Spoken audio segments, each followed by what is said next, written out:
All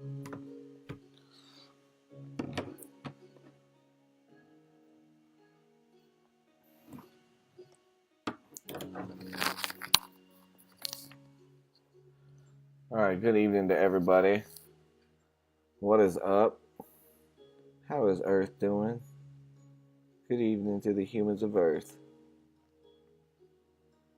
Let me just go ahead and make sure everything is up and running on the spaceship. Make sure that everything is going good. And then we'll get right into it. Boom. Okay, cool.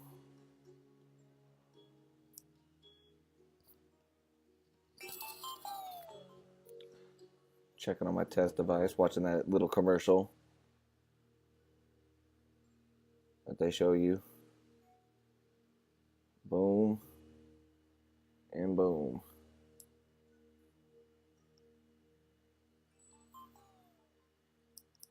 Checking on my test device, watching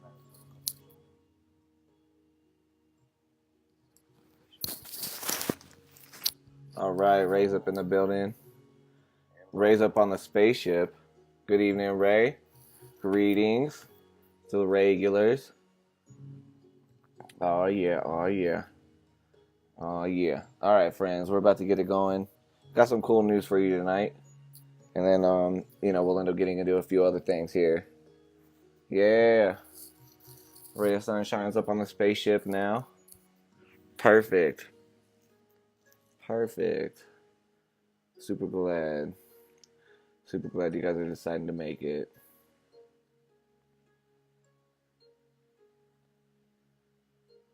All right. So we'll go ahead and get things started. This is Sovereign Starseed. This is my channel. And I like to stream the cryptocurrency news every night at 10 p.m. as often as I can. Sometimes the holidays get in the way, but hey, it's all right. Also, the times that I'm streaming and the times that the markets are moving and other things in life, those things, they end up getting in the way, but it's all right. So usually at 5 o'clock Universal, we're doing the cryptocurrency news. Sometimes we're doing esoteric study sessions where we're reading some good knowledge out of books that is really important for us to hear at this time. And then also we are doing some IRL streams. Just kind of hanging out. And I'm doing some things out there on hiking and stuff like that. So anyways, guys, I'm just super grateful for everybody that's able to end up making it here tonight. Yeah, I'm super grateful for everybody that's participating, and we will go ahead and get into it here in just a moment. So yeah, there's just been really cool things that have been happening. I've been updating like things with my trading bots, and I've been really trying to learn how to refine those a lot better, and that way I can start to end up doing more consistent trades. And what's good is that they're starting to work, and then once they get them down a little bit further, then I'll be able to end up showing you guys some of those things as well. Also, the cryptocurrency markets are doing interesting things right now just because of the price of Bitcoin. As it goes up, some of the other coins go down, and then as some of the other coins go down, the price of Bitcoin goes up. So, and then when the price of Bitcoin goes down, a lot of times the altcoins will go up. So that's kind of what a rule of thumb is to take a look at right now to see. And that's how you can also kind of like gauge why some of the price action is happening to some of your investments, my friends. So yeah, anyways, we'll go ahead and get into it here. Yeah, let's see what the spaceship dashboard has for us tonight. All right, cool. So first of all, this is a pretty cool article that Ray of Sunshine ended up tossing onto the spaceship. Thank you for that. And look at it. So it says it's Gizmodo that tossed this one out, and it says Opera's new crypto mining blocker is a great reason to try their web browser. And they have this really cool Bitcoin Opera logo, and look at that. That Bitcoin Opera logo looks pretty much like this physical Bitcoin that I got. Look at that. Boom. It's pretty much the same thing. I bet you they took a picture of one of these. So, anyways.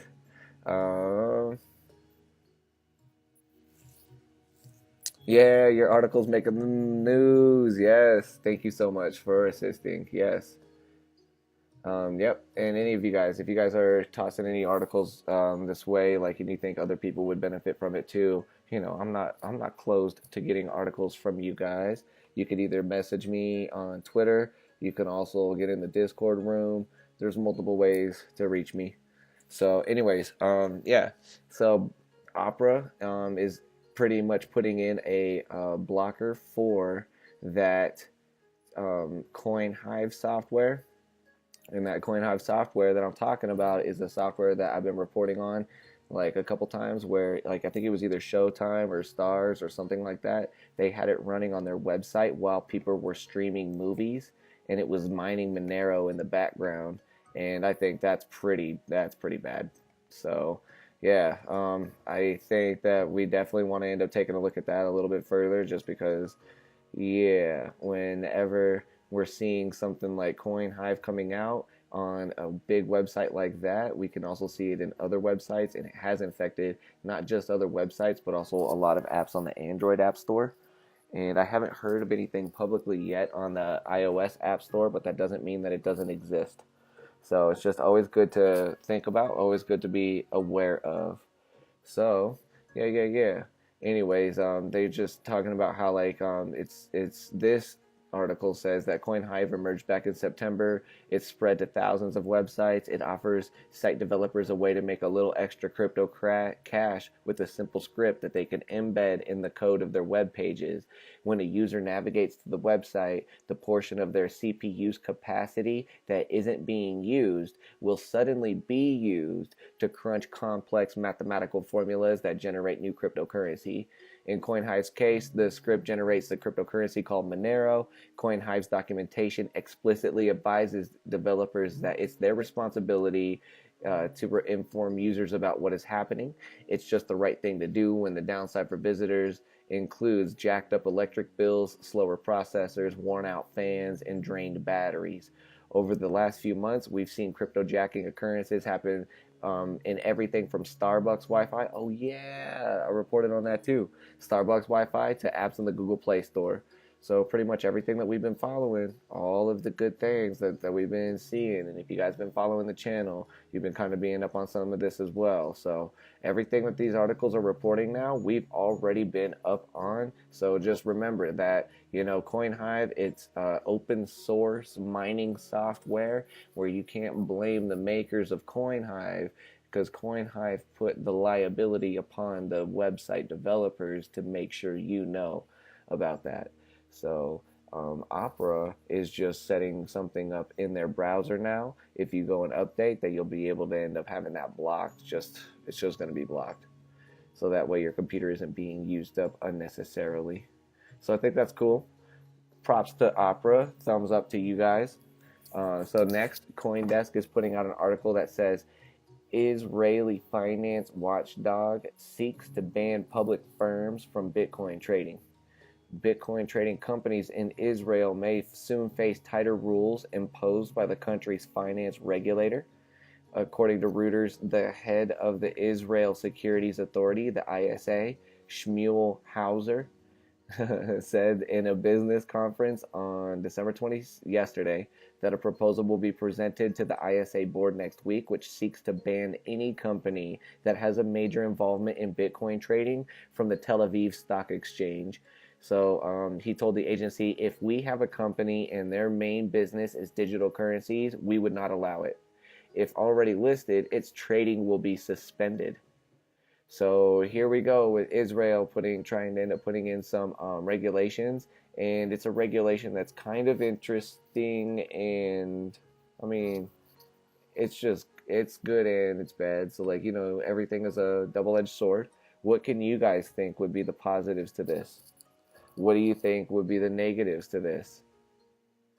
The positives might be that, some of the power would stay in individuals' hands, and also it's trying to make sure that it's not trying to regulate too deeply, which I do think is a positive.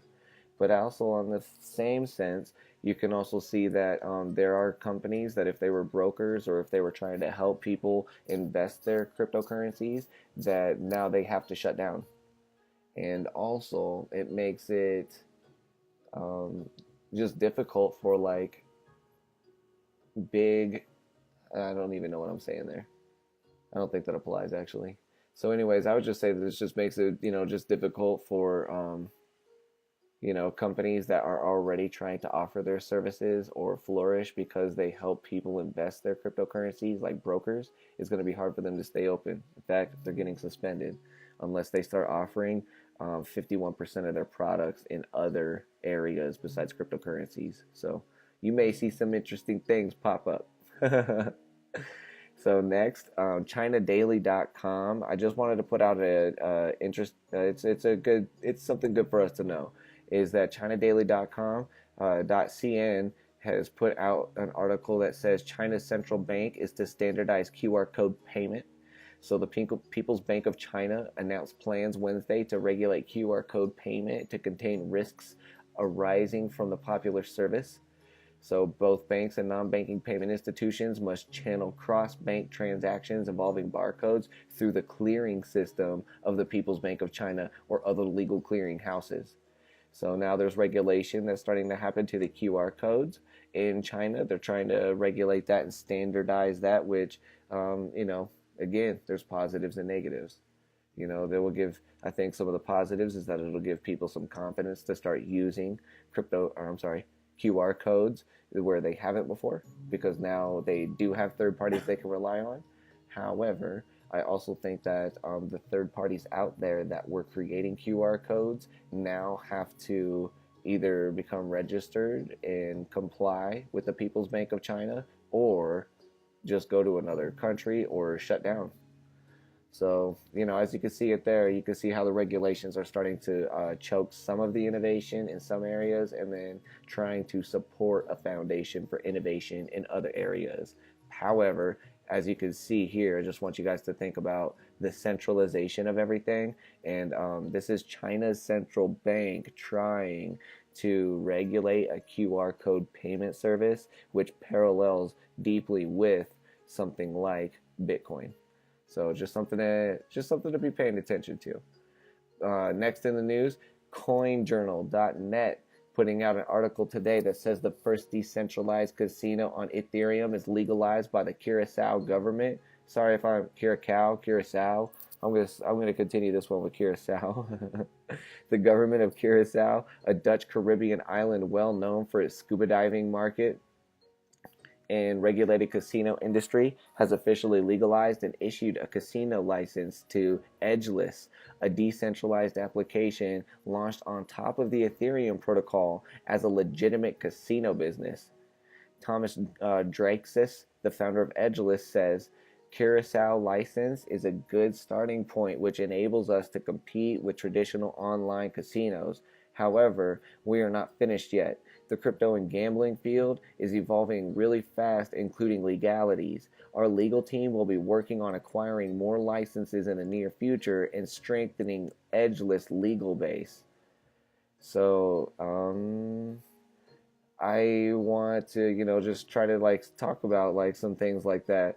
Draxis also emphasized that for any business in the cryptocurrency and casino industries, obtaining approval from regulators by complying with strict KYC, know your customer, and AML, anti-money laundering policies is crucial. In general, working hand in hand with legal authorities and being fully regulated is necessary for the growth of business, especially in areas such as crypto or gambling. So I would say that for Draxis and with this casino, I would say you kind of get a half thumbs up from Sovereign Starseed. It's great that you are making major advancements on this to trying to get things legalized, and it's great that you did get this legalized, but I also want to say that there have been innovations in the past, and in order for our species to evolve outside of the traditional boxes and vehicles, we must move forward in certain areas without being completely and fully compliant with regulators. And we shouldn't have to constantly be bending down and trying to comply with regulators, especially when regulators have less experience than those creating the companies in the market that the regulators are trying to regulate. I don't know if that makes sense, man. So, like, like what I'm just trying to say is that, if you are trying to if you're a new kid at school and you're trying to come to the playground and the playground has no rules, but because you were the big kid, you were the recess guard at your last school, you want to come to this school and be recess guard on the first day. And so you get to the playground and you tell everybody, hey guys, I got this. This is going to end up making the recess so much more fun. Gather around, gather around, gather around, gather around. Check this out, guys.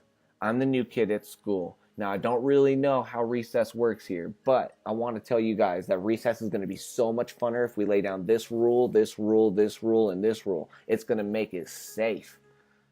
And, I just want you to know that a lot of the other kids that have already been playing in that school, playing on that playground, playing during those recess times with no rules whenever recess wants to happen, that's who is basically looking at the new kid going like, why are you doing this? Like, what's your motive here?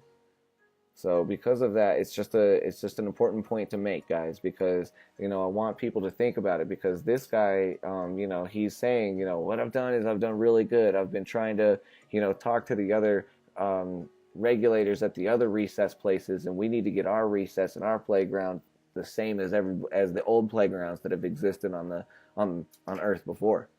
This playground has to fit into the old rules that we had. That's kind of what Drake's is saying. Now, I know what I'm saying can easily be open for debate, and I welcome it. It's okay, but I just want you to see that from a sovereign perspective, my friends, because, when somebody is sovereign, obtaining approval by complying with anyone but oneself is all you need to be sovereign. It's all you need to be able to do what you need. Let me just tell you this. Let me ask you guys this. Let's just think about it right now. If you own an Apple product, and if you watched Apple go against the FBI last year, when the FBI said to Apple, look, you must build a back door in the back of your phone so we can get in and catch terrorism. We got to catch the terrorists. So let me just ask you this. What would happen if Apple did go, okay, government, you're right. It's super important to be able to obtain approval from you by complying with what you say. So we're going to build a backdoor in this phone. Even though you know less as a government about software and about our phones than we do, which we program the software and make the phone. So, yeah. You see what I'm saying? That's kind of like Apple saying that. They would be like, okay, government, we'll build a backdoor even though you know less about this than us. Now, Google the word WannaCry. It's all one word, WANNACRY. It's an exploit. It's an attack that happened. It happened on all these platforms except Apple's platform. And when you look back, you can find all these other security updates that Microsoft, Google, everybody is making because of that attack. Apple didn't have to make one because of that. Let me ask you, if Apple complied and made back doors that were easy for things to be put into, could the possibility of them being hacked by that specific exploit, WannaCry, could that have increased? Absolutely. Could the other attacks increase? Oh yeah, absolutely.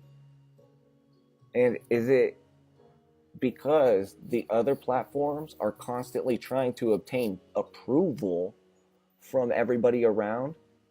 Whereas, and I'm not saying Apple doesn't obtain approval, like, let me just always just give the disclaimer that I'm not like a closed eye fanboy.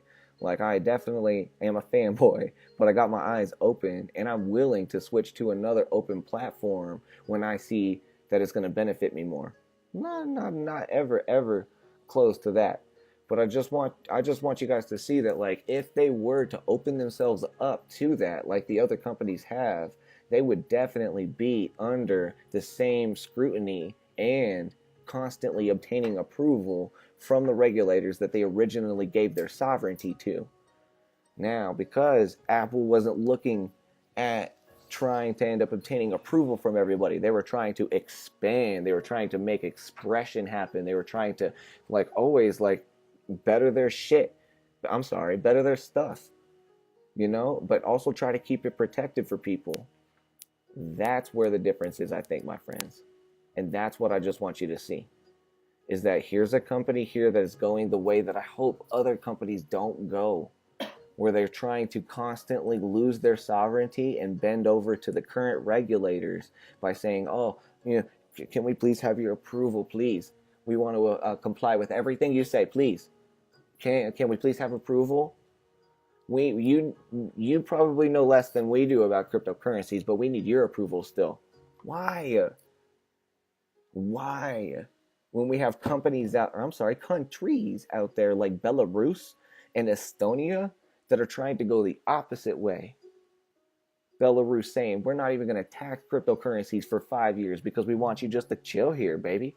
We just want you to chill. Now that's good. That's beautiful. Estonia is trying to end up putting everything on blockchains, such as like voting to like every government service, every social welfare that they can onto blockchains. Dubai's already got most of their government on a blockchain. And that was the government adapting to the new technology. That's where like our planet doesn't stay in the same box, but it goes into a new box with much bigger walls. Much bigger walls, if there's walls even at all, my friends. Instead of, here's the other mindset right here that I'm showing you on the screen right now, is the other way you could go about it is you could sit there and say, hey, I really want to start a business, but I need to obtain approval from everybody that allows businesses to happen right now, because I need to fit into their rules.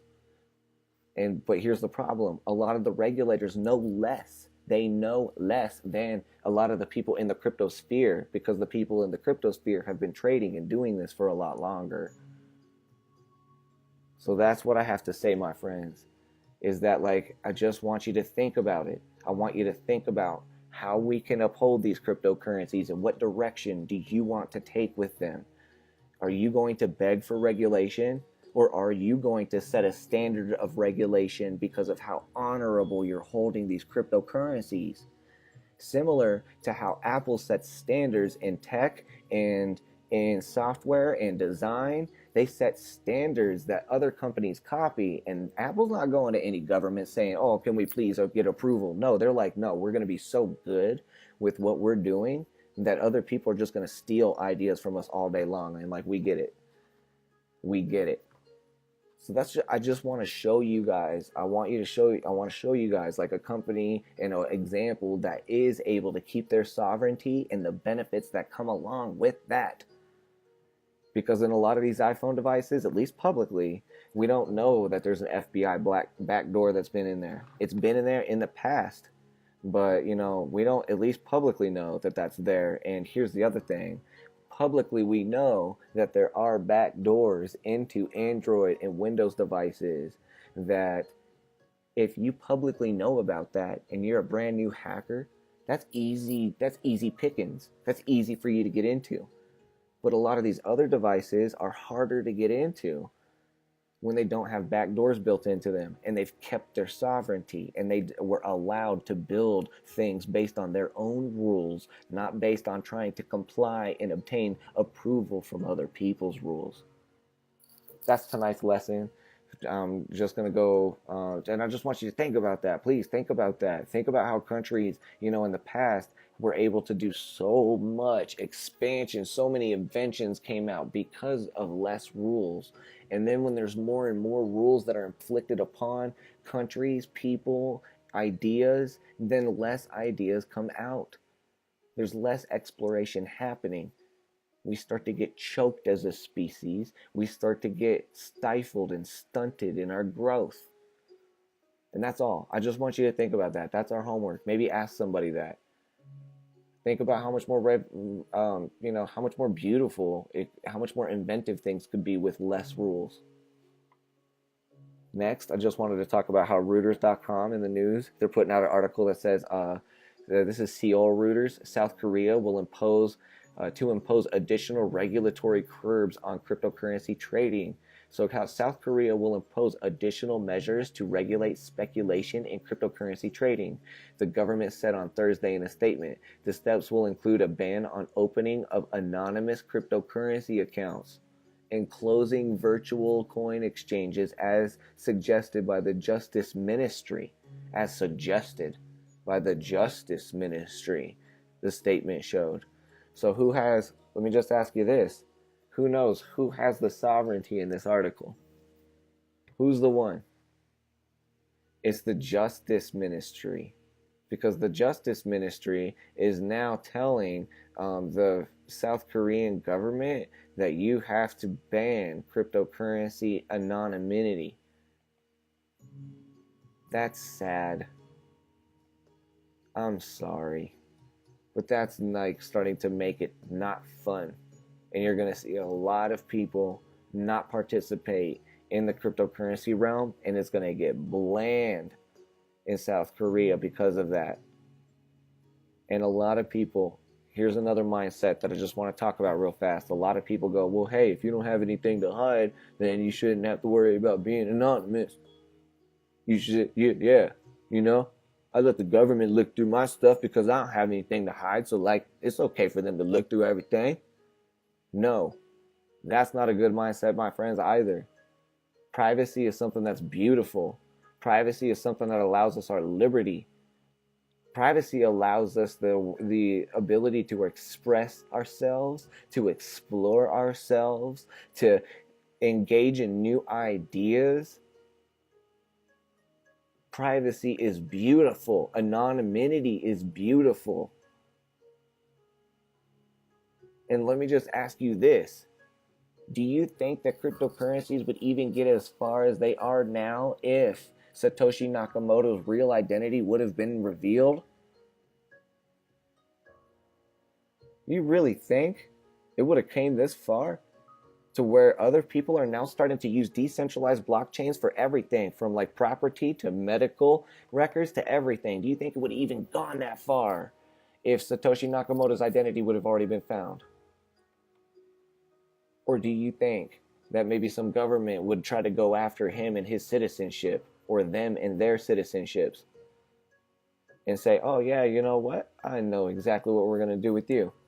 We're going to go ahead and tax you now because you created this Bitcoin thing, and we see, all about what's going on. They would drag this beautiful idea out into the light and tear it apart. And it would have never been so stable and strong as it is now. I just want you to see it. As above, so below. Let me just tell you this. If any of you guys have ever been out in the woods and you've been down to a little area by a creek or down by a pond or even by a hiking trail that's like not very known, do you know about how when that hiking trail isn't very known, how special and awesome that is and how beautiful it is?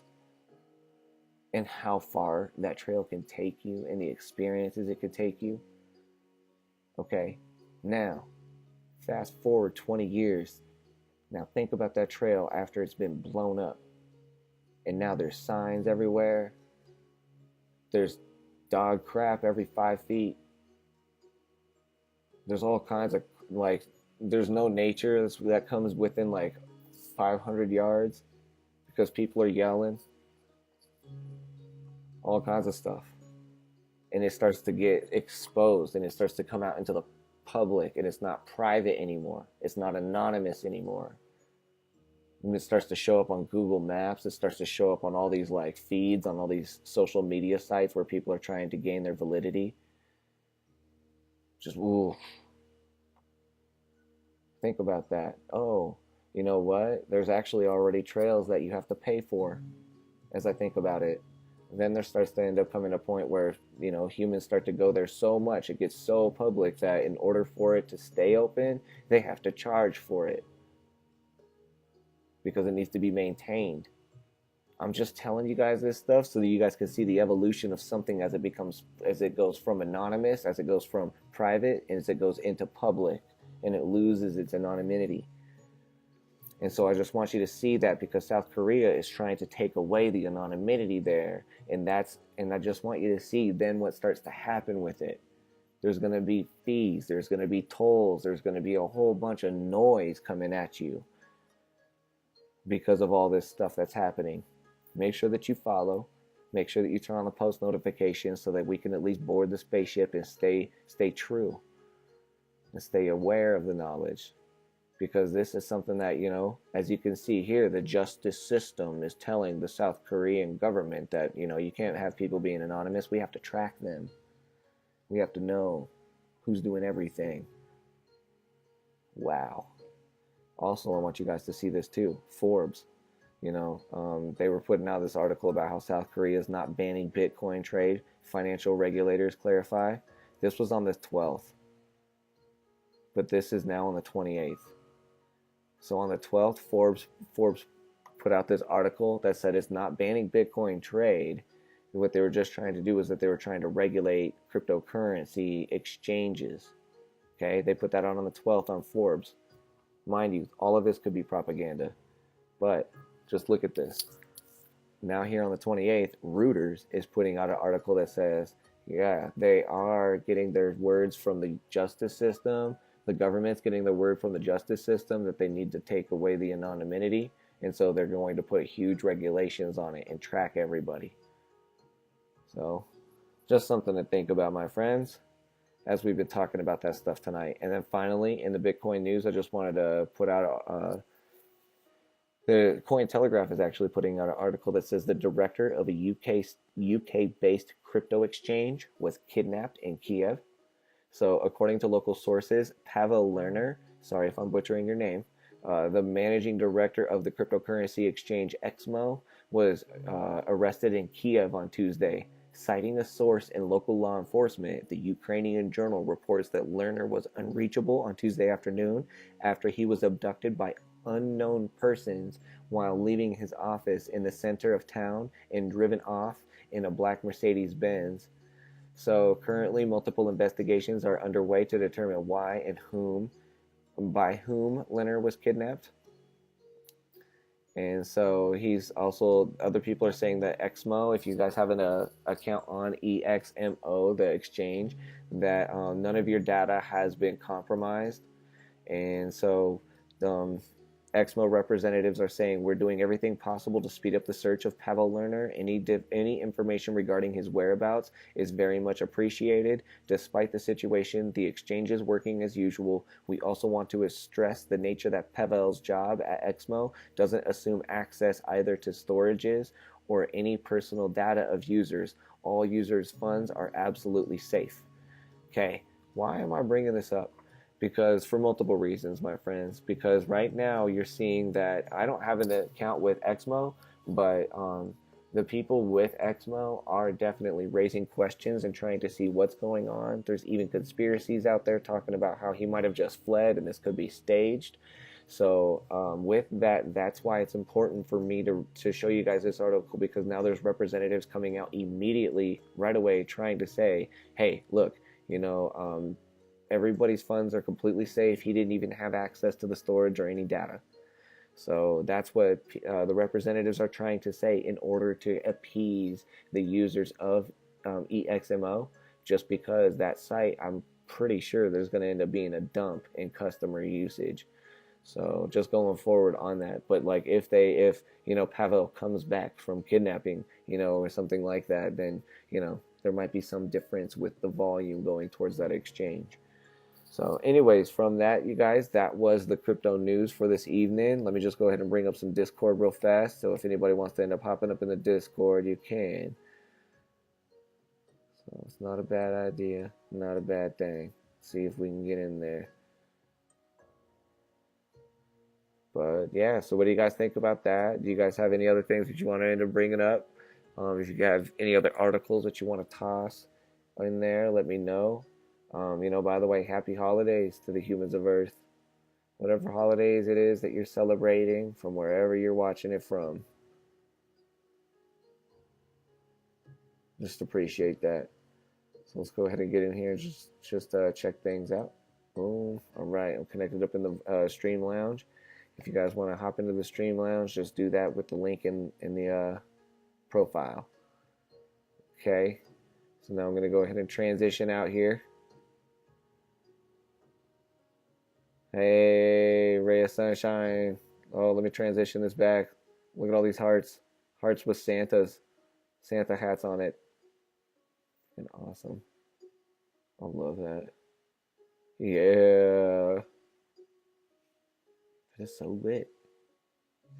All right. So, yes, I just appreciate you guys. And everybody that joins in, hops on the spaceship. You know you're appreciated. Absolutely. Hey, you're welcome, Ray. You're welcome, Ray. And yeah, man, we'll end up taking a look at some other things so that we can get other people's computers up and running too. We might be back in a little while with some of the esoteric studies. We may be back with just some gameplay. We may be back with just some IRL streaming of whatever.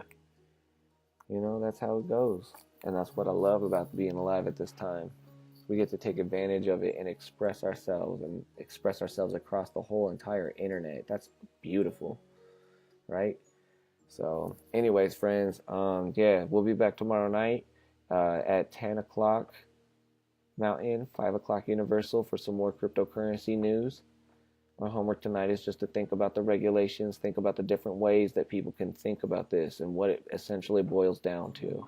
If you're for regulations because you think that they're awesome, or if you're against regulations because you think that it stifles innovation, or are you just kind of an observer in between, and can you be balanced and see both sides?